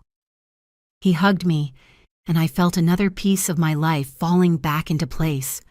The family that mattered was still there. Those who really loved me had not abandoned me. In July, while I was drinking coffee in the kitchen, my phone rang. It was an unknown number. I almost didn't answer, but something told me to do it. "Mrs. Parker. Yes, I am Dr. Mendez from General Hospital. I have a patient here who has you as an emergency contact. Nicholas Parker." My blood froze. What happened? He arrived 2 days ago with a severe infection. Pneumonia. He was living on the street and his immune system collapsed. He is stable now, but... "Ma'am, he asks for you constantly. He says he needs to see you, that he needs to ask for your forgiveness." I closed my eyes. I took a deep breath. "Doctor, I appreciate the call, but I cannot go. For my mental health, I cannot. I understand, ma'am, but if you change your mind, he is here in ward, 3 bed 12. I hung up and sat there with the coffee getting cold in my hands. Nick was sick, alone in a hospital, asking for me, and I was not going to go. Not because I did not care, but because I had finally understood something that took me 60 years to learn. Loving someone does not mean destroying yourself for them. Loving someone does not mean allowing them to hurt you again and again. Loving someone sometimes means letting them go, even when they are suffering, even when they ask for help. Because if you keep saving them, they will never learn to save themselves. 3 days later, the doctor called again. "Mrs. Parker, I just wanted to inform you that your son was discharged. A friend came for him. He is no longer in the hospital. Thank you for letting me know. Ma'am, he left this for you." "What is it?" "A letter. Do you want me to send it to you by mail?" "No. Please destroy it." "Are you sure?" "Completely sure. Because I did not need to read his apologies. I did not need his promises of change. I did not need anything from him. I had already closed that chapter of my life. In September, a year after all that, I was at the market buying vegetables when I heard a familiar voice behind me. "Mrs. Parker." I turned around. It was Fiona, but it was not the Fiona I remembered. This woman had messy hair, deep dark circles, wrinkled clothes. She was no longer wearing those perfect nails or that expensive perfume. "Fiona, I need to talk to you. We have nothing to talk about. Please, just 2 minutes." I sighed, but I accepted. We sat on a bench in the market. Fiona spoke with a trembling voice. "I want you to know that everything fell apart. The man I left with left me when he discovered I had debts. The credit cards that Nick and I used for the car, for the house, for everything now collectors are chasing me. I do not have a job. I do not have a house. I am living with my mom. And you are telling me this because I understood. I understood that you were right, that I manipulated Nick, that I used him, and that in the end life charged me everything. And Nick, I know nothing about him. After the hospital, he disappeared. Someone told me he went to another city that he is working in, whatever he can, but I have not heard from him again. We stayed silent for a moment. Fiona, I do not know what you want me to say. That I forgive you. That I feel sorry for you. I cannot give you any of those things. I do not want you to forgive me. I just wanted you to know that life does collect, and that I am paying every dollar I took from you. She got up and left, and I stood there watching her walk away. She once called me crazy. Years later, I saw that same emptiness in her look while she was alone in that market. Life always collects its debts. That night, I wrote in my journal, "Today I saw karma in action, and I did not feel satisfaction. I did not feel vengeance fulfilled. I only felt a deep sadness for all the broken lives, Nick's, Fiona's, mine. But I also felt something else, gratitude. Gratitude because although I lost money, I did not lose my essence. Gratitude because although my son betrayed me, my sister supported me. Gratitude because although I was alone, I found my own company. Justice did not come because I sought it. It came on its own, because life has its own rules, and in the end, we all reap what we sow. 2 years have passed since that night, 2 years since the slaps, since the scream, since the police at my door. Today I am 62 years old. I live quietly in my house. Carmen comes to visit me every 3 months. Lupita and I drink coffee every afternoon. I take care of my garden. I read books I had forgotten I liked. I walk in the park on Sundays. I am not rich, but I am not in poverty either. The $90,000 from the land inheritance added to the little I had left have allowed me to live with dignity. With care, yes, but with peace. And Nick, I do not know where he is. Sometimes I hear rumors that he is in another state, that he works in a factory, that he lives alone in a rented room, that he never remarried. I have not seen him again. I have not spoken to him again. And although it sounds hard, I do not miss him like before. I miss the boy he was, but that boy left a long time ago. Sometimes I wonder if I was too hard, if I should have given him another chance, if I should have gone to the hospital when they called me. But then I remember the 5 slaps. I remember the scream, "Get this filthy old woman out of here." I remember Fiona clapping, and I understand that I was not hard. I was fair to myself. I learned something in these 2 years, that a mother's love does not mean sacrificing yourself until you disappear, that setting limits is not lack of love, that sometimes the greatest lesson you can give a child is letting them face the consequences of their own acts. Nick made decisions, bad decisions, and I could not keep saving him from them, because every time I saved him, I taught him that there were no consequences, that there would always be someone to pay for his mistakes, and I could no longer be that person. This morning while watering the plants, I found an old photograph that had fallen behind the bookshelf. It was of Nick at 10 years old with his first soccer trophy. He was smiling with that pure joy children have when they achieve something for the first time. I looked at it for a long while, and instead of crying, I smiled, because that boy existed, and I loved him with all my heart, and nothing that happened after can take those years away from me. I kept the photograph in my album, not hidden, not forgotten, simply in its place.